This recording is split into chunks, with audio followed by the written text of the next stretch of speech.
Now, Judge Lynn.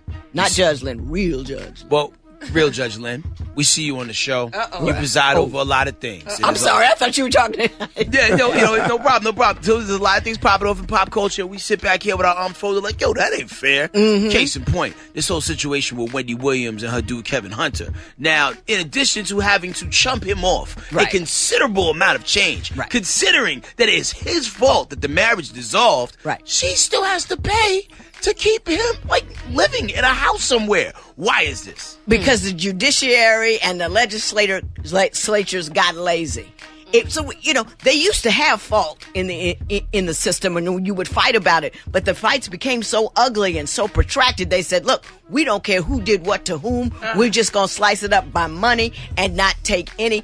There's a little marital misconduct now in a few states. You can say, "Well, he fluffed off a lot of my money, so he doesn't get any of the rest of it." But we got lazy. I like that fluffed. I like that. I'm gonna use that. Yeah. You mother fluffer. Yeah. Right. Now, Judge, there was another story, and this guy is a true Apollo legend. The story about the guy who forged his wife's signature on the document so he can get divorced. Without telling her. Yeah, and then showed up to court with his new wife. Now, man, that's bold. Very bold, Rick.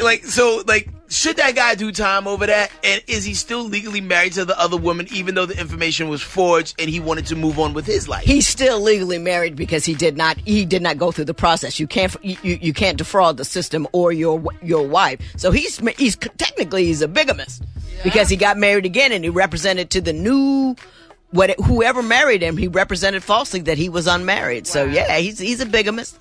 I had one bigamist. I didn't put him in jail though. I'm about to ask you a controversial question. I think you know this one coming. You already know what I'm about to ask you, right? So I'll just think for 1 second. Right? And okay. All right, here we go. All right.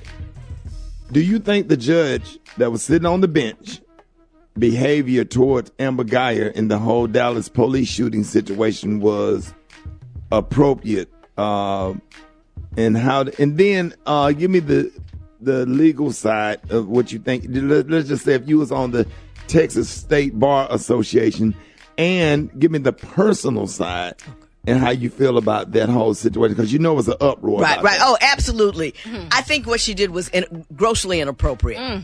Oh my God! Wait a minute. See, I'm not crazy. I'm not crazy, Brent. I think everybody agrees that was just unusual. But there are a lot of levels to the things that she did wrong. First of all, she did not. Although I did not see the entire sentencing, you need to focus on why she's going to jail. Right. She made a lot of mistakes. She was, the decision to fire was made recklessly.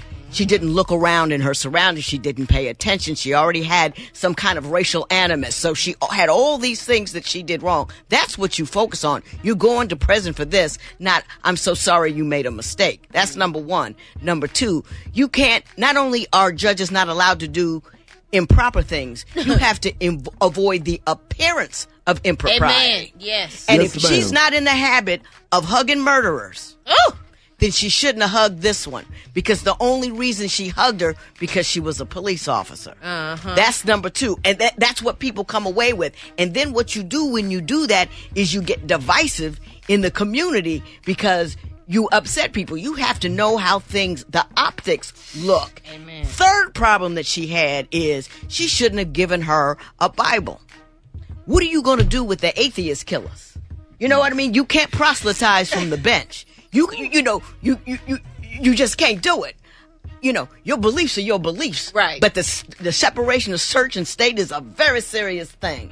And you can't just, I'm going to forgive you, God's going to forgive you, I'm going to give you a Bible. Because my thing is, Judge Toler, and I support, and I be out here trying to help people, get elect people that look like us get seated to the bench, and then you see something like that. It's just absolutely heartbreaking. And then there was this judge that turned around and gave somebody 10 days in jail for falling asleep on jury duty. Absolutely crazy. Absolutely crazy. And I think that, different states and different jurisdictions have different ways of doing business. But I think what we forget about judges is that we're human And I don't think we get trained appropriately to separate ourselves from how we feel and what we do. You know, they just give you that robe and tell you the rules, and they don't give you any kind of emotional training. Right. And I think that they should. That judge gave him 10 days because he was irritated. His docket got set back 45 minutes. That's why that cat got 10 days. He was irritated. But you've got to learn the difference between being irritated and being disrespected. Right. Now, going back to the Amber Geiger case, that 10 years she got, that was real light and slight, right? Here's my belief on this. I think we're chasing... And wait a minute, let me piggyback on that question, and I want you to see if you can answer this. Does the judge have the discretion to add more years if she wanted to? Add that to his question. I believe that she does in that jurisdiction. I'm not absolutely sure, but judges are very...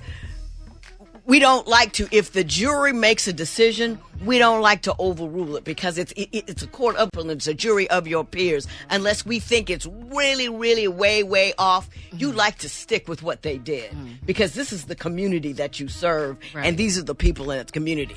That having, so you don't like to deviate from that very much. Here's what I'm saying. I'm thinking we're chasing the wrong end of what sentencing is about. You had those 4 guys that went to prison on a felony murder. They were 16 years old. They broke into a cat's house. The cat killed one of them, and all 3 of his friends got sent to prison for murder. For life. We think years, a whole lot of years is success. That's not success. So instead of chasing, let's put everybody in jail for as long as we can, let's chase, don't put people in jail, 16-year-olds in jail for life. Do you see what I'm saying? It seems unjust in comparison to what you do to other people, but what you're doing to the other people is wrong. Right.